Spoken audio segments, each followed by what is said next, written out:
नमस्कार। क्या झारखंड में बहू, भाई, पत्नी, बेटा राज आने वाला है? खासकर बहू राज। झारखंड में विधानसभा की 81 सीटें हैं, 81 और कम से कम 6 बहुएं चुनाव के मैदान में हैं जो विभिन्न राजनीतिक घरानों से आती है। अगर 6 की 6 जीत गई तो क्या झारखंड में बहुराज नहीं आ जाएगा? आ जाएगा जनाब। जब 81 में 6 विधायक किसी न किसी परिवार की बहू होगी, तो कौन है यह 6 बहू? मैं बताता हूं आपको। पहली बहू सीता सोरेन।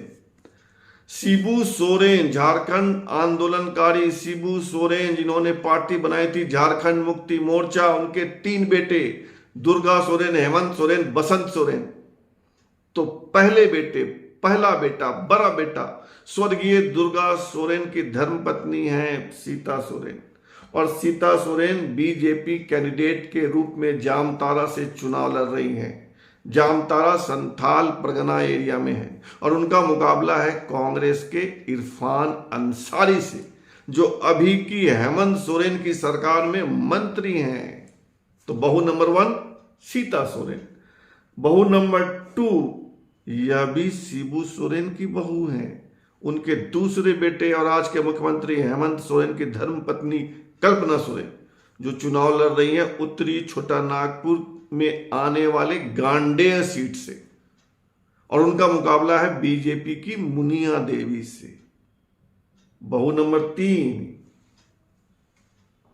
झारखंड के पूर्व मुख्यमंत्री और अभी ओडिशा के राज्यपाल रघुवर दास की बहू पूर्णिमा दास साहू चुनाव लड़ रही हैं जमशेदपुर पूर्वी से। पहली बार 32 साल की महिला।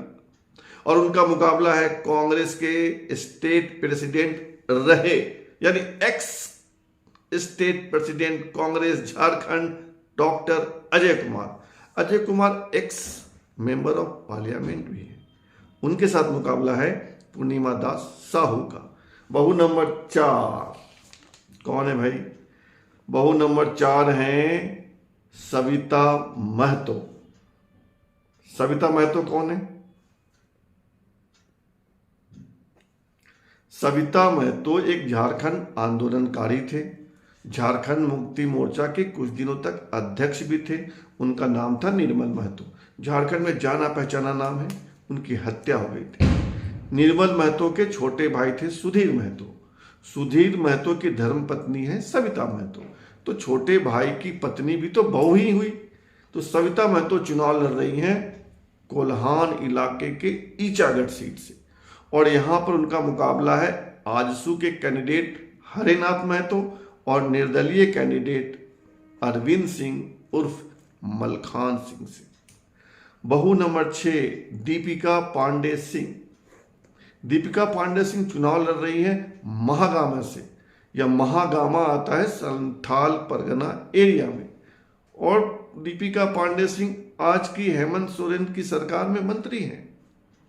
कांग्रेस की राष्ट्रीय सचिव हैं और राहुल गांधी के करीब हैं। पिछली बार भी दीपिका पांडे सिंह महागामा से जीती थी और इस बार भी कांग्रेस की कैंडिडेट हैं। और उनका मुकाबला है बीजेपी के अशोक भगत से। दीपिका पांडे सिंह ने पिछले चुनाव में भी अशोक भगत को ही हराया था। और दीपिका पांडे सिंह के ससुर अवध बिहारी सिंह 4 बार महागामा से चुनाव जीत चुके हैं। वे संयुक्त बिहार में मंत्री भी थे।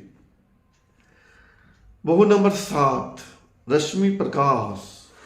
रश्मि प्रकाश चुनाव लड़ रही है चतरा से। आज हेमंत सोरेन की सरकार में मंत्री हैं सत्यानंद भोक्ता। सत्यानंद भोक्ता रिजर्व सीट है एससी समाज के लिए। सत्यानंद भोक्ता जब चुनाव लड़े थे पिछली बार, तब वे एससी थे, शेड्यूल कास्ट में आते थे। बीच में उनकी जो जाति है वो आ गई आदिवासी में। केंद्र की सरकार ने बदल दिया। अब वो हो गए एसटी। तो वे चुनाव वहां से लड़ नहीं सकते थे चतरा से। लेकिन उनकी बहू जो है रश्मि प्रकाश, वो एससी समाज से आती है, तो उन्होंने बहू को कैंडिडेट बना दिया, रश्मि को। और इनका मुकाबला है लोजपा रामविलास के कैंडिडेट जनार्दन पासवान से। तो ये 7 बहू हैं। एक बहू और है रागिनी सिंह, झरिया से लड़ रही हैं, और इनके ससुर स्वर्गीय सूरजदेव सिंह धनबाद की चर्चित हस्ती थे, तो बहू नंबर 8 उनको बोल सकते हैं। एक और लड़ रही हैं पूर्णिमा नीरज सिंह, वह सूरजदेव सिंह के छोटे भाई की बहू है, वह भी चुनाव लड़ रही है झरिया से और अपनी जेठानी के खिलाफ। तो इस तरह 9 बहुएं कम से कम जो चर्चित हैं, और भी हो सकती है चुनावी मैदान में। और इसमें से अगर 9 में से 7 जीत गए या 8 जीत गए तो समझिए झारखंड में आ जाएगा बहुराज। आएगा कि नहीं आएगा, आप बताइए कमेंट करके। फिलहाल इतना ही, और आपसे आग्रह है कि आप इस चैनल को सब्सक्राइब कीजिए, ज्वाइन कीजिए, लाइक शेयर और कमेंट कीजिए। बहुत बहुत धन्यवाद।